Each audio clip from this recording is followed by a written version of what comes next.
नमस्ते, जय हिंद। मेरा नाम विनोद पाल है और आज मैं आप लोग के बीच में एक ईस्टर माइक जो रिपोर्टिंग के दौरान में लोग यूज करते हैं, आज हम ईस्टर का जो माइक है ये हम जानेंगे कि इसकी क्वालिटी क्या है, इसका फेस वैल्यू क्या है, उसके साथ साथ में इसकी टिकाऊ बैटरी क्या है। क्योंकि आज मैंने ये ईस्टर का जो माइक है मैं आज लेकर आया हूँ चौक लखनऊ से, और मेरे पास एक माइक और था तो जो अभी खराब हो चुका है। मैं दिल्ली से लेकर आया था, चाइना का माइक था और ये भी शायद चाइना ही है।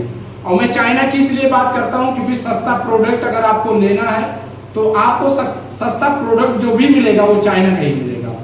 और समस्या का विषय ये है कि आज हमारे उत्तर प्रदेश और भारत में देख लिया जाए तो चाइना की सामान को लेकर अगर बात कर लिया जाए तो 90% लोग खरीदते हैं, 90% लोग। समस्या का विषय ये है कि चाइना का जो माल है, चाइना का जो आइटम है, चाइना का जो सामान है वो सस्ते में मिल जाते हैं। इंडियन का जो सामान रहता है वो बहुत महंगे में मिलते हैं, ये भी समस्या है। और समस्या का विषय ये है कि लोग को सस्ता ही चाहिए, अच्छा भी चाहिए। तो आज एक टाइम था कि चाइना का सामान आता था लेकिन वो टिकाऊ कम होता था, लेकिन आज चाइना का जो सामान आता है वो कम पैसे में टिकाऊदार भी आता है, इसलिए ज्यादा से ज्यादा लोग चाइना का ही माल उपयोग करते हैं और खरीदते हैं। और ये जो चाइना का ईस्टर का जो माइक लिया हूँ ये करीब पड़ा है मुझे 2250 रुपये का। और शायद यही अगर इंडियन ईस्टर का माइक होता है या कोई और भी नाम से माइक होता तो शायद मुझे लगता है कि ये 4000-4200 तक जा सकता था। लेकिन आज ये बताने के लिए हम आए हुए हैं क्योंकि आज हमारे उत्तर प्रदेश और भारत में बात कर लिया जाए तो गरीबों की टैलेंट को लेकर अगर देख लिया जाए तो हर एक स्टेट में आप जिले में कम से कम 100 गरीब बच्चों को टैलेंट आप पाएंगे।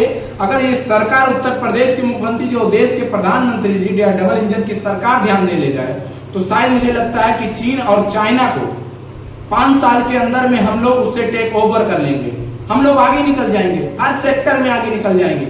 लेकिन समस्या का विषय ये है कि आज कोई ध्यान नहीं दे रहा। इसी भी मामला को लेकर मैं लाइव आया था, आप लोग को बताया कि बाराबंकी की रहने वाली एक छात्र जो अभी इंटर भी पास नहीं की है उसने एक आप धूल मुक्त वातावरण थ्रेसर मशीन बनाया, जो आप लोग जानते कि गेहूं के टाइम में भूसा दाया जाता है, गेहूं दाया जाता है, भूसा बनाया जाता है, उसमें तमाम तरीके से गर्दा निकलते हैं पूरे गांव के आसपास, पूरे गर्दे से पूरा 2-3-4 दिनों तक फल हो या पेड़ पौधे हो या वातावरण हो सभी प्रकार की खराब कर देता है। ये सब तंग आकर उसने पूजा पाल ने जो बनाया है थ्रेसर मशीन, वो जान सकते हैं आप लोग कि बिना कोई गर्दा का, बिना कोई वातावरण को वो आशुद्धित करने वाला वातावरण मशीन बनाया है कि धूल जो गर्दा रहेगा वो एक साइड पानी में चिपक जाएगा और फ्रेश एकदम बढ़िया तरीके से भूसा निकलेगा, गर्दा निकलेगा ही नहीं। सोचिए वो जापान में गई बच्ची और जापान में जाकर वहां पर भारत का नाम रोशन की और उसके साथ साथ में वो अपने उत्तर प्रदेश और अपने जिला और अपने गांव अपना नाम, अपने माता पिता का नाम रोशन की। लेकिन आज हमारे देश के प्रधानमंत्री जी, आज हमारे उत्तर प्रदेश के मुख्यमंत्री जी के द्वारा एक शब्द नहीं निकला, जो कि आप समझ सकते हैं कि उस टाइम जापान में सिलेक्ट जब हुए थे तो 54 लोग पूरे भारत के हुए थे, उसमें मात्र एक लड़की थी जो उत्तर प्रदेश की थी जिसका नाम पूजा पाल था, वो बाराबंकी की रहने वाली। सोचिए उसने 3000 रुपये मात्र थ्रेसर जो आपने धूल मुक्त थ्रेसर जो बनाई है उसने मशीन, सोच सकते हैं आप लोग कि 3000 रुपये में आज भी उसकी हालात ऐसी दयनीय है कि आज उसके पास लाइट नहीं है, आज उसके पास छत नहीं है घर, आज उसके पास कोई सुविधा नहीं, कोई एंड्रॉइड फोन नहीं है।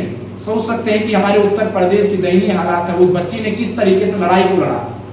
सोचिए आज अगर यही कोई अमीर के घर की बेटी होती, किसी नेता के घर की बेटी होती, किसी बिजनेसमैन के घर की होती या किसी अधिकारी के घर की होती तो BMW खड़ा हो गया होता आज उसके घर पे।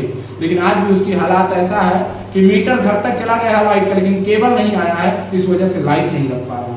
सोचिए वो कैसे पढ़ी, वो मोमबत्ती के सहारे, ढेबरी के सहारे उसने पढ़ा। ये संघर्ष पड़ी लड़ाई, उस जो पूरा गांव एक तरफ हो गया था, पूरा समाज एक तरफा हो गया था कि आप क्या कर रही हो, पागल हो चुकी होगा।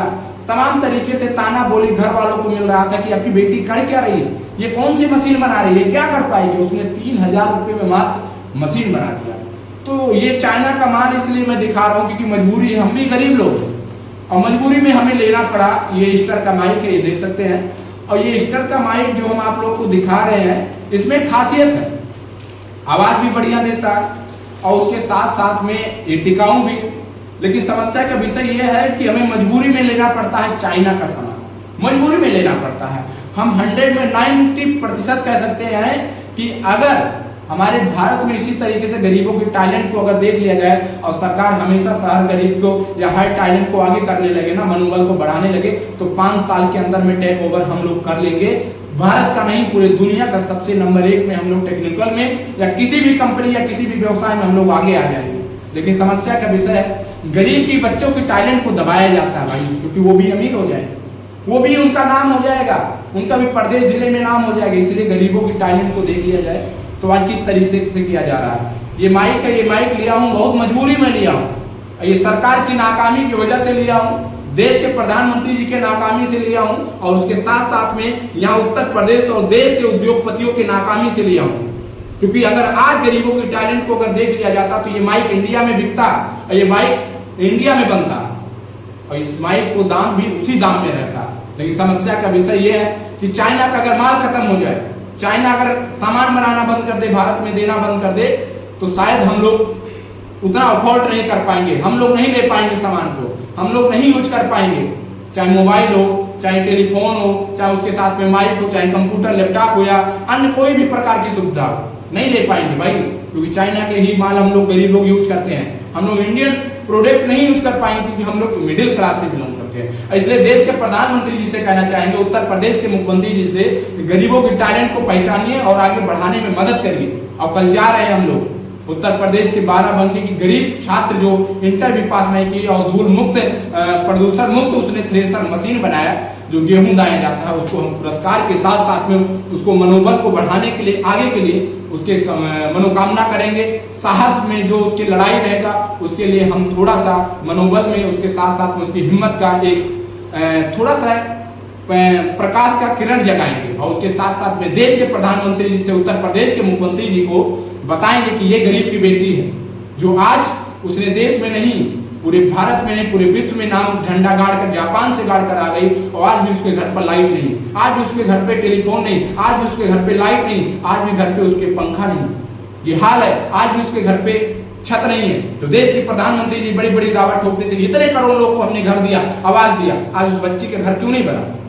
उसने अपने दम पर अपने काबिलियत को उसने साथ एक अच्छे रास्ते पे जाने के लिए साथ रखा और जो सर ने उनको साथ दिया, जो सर ने उनका सपोर्ट किया, उनको तहे दिल से धन्यवाद देते हैं। और कल मिलते हैं दोस्तों, आप लोग वीडियो को शेयर करिए, लाइक करिए, कमेंट करिए कि उस बच्ची को जाके मनोबल बढ़ा सके और सोए हुए सरकार और सोए हुए नेताओं की आंखों में थोड़ा सा कानों में आवाज अपना डाल सके। बहुत बहुत धन्यवाद। जय हिंद।